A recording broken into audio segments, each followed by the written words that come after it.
موعد توقيت القناة الناقلة لمباراة الرياض والهلال في الجولة الثالثة من دوري روشن السعودي. بس قبل ما نبدأ صلي على سيدنا محمد وادعي لاخواتنا في غزة ربنا ينصرهم ويحفظهم، وما تنساش تعمل لايك واشتراك في القناة علشان تشوف كل الفيديوهات الجديدة. بيستعد كل من الرياض والهلال لاستكمال منافسات دوري روشن السعودي بعد انتهاء التوقف الدولي على ملعب الأمير فيصل بن فهد، ملعب الرياض اللي بيتمنى انه يعمل نتيجة إيجابية بالفوز أو حتى التعادل علشان يوقف سلسلة الانتصارات اللي عاملها نادي الهلال من الموسم اللي فات.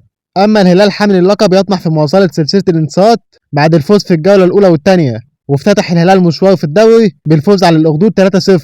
والجولة الثانية خطف الهلال فوز كان صعب ضد دمك وانتهى الماتش 3-2، والهدف الثالث سجله متروفيتش في الدقيقة 85.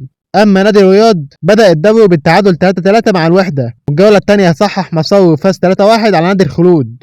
تعال بقى يا صديقي نشوف وضع الرياض والهلال في جدول ترتيب الدوري السعودي. هتلاقي الهلال كالعادة في المركز الأول ب6 نقط بالعلامة الكاملة، فوز في الماتشين، والرياض في المركز السابع برصيد 4 نقط، فاز في ماتش وتعادل في ماتش. ستقام المباراة على استاد الأمير فيصل بن فهد ملعب نادي الرياض يوم السبت 14/9/2024 الساعة 9 بتوقيت مصر والسعودية وفلسطين والعراق ولبنان والكويت، والساعة 10 بتوقيت الإمارات، والساعة 7 بتوقيت تونس والمغرب والجزائر. الماتش هيتذاع على قناة SSC السعودية بتعليق فارس عوض.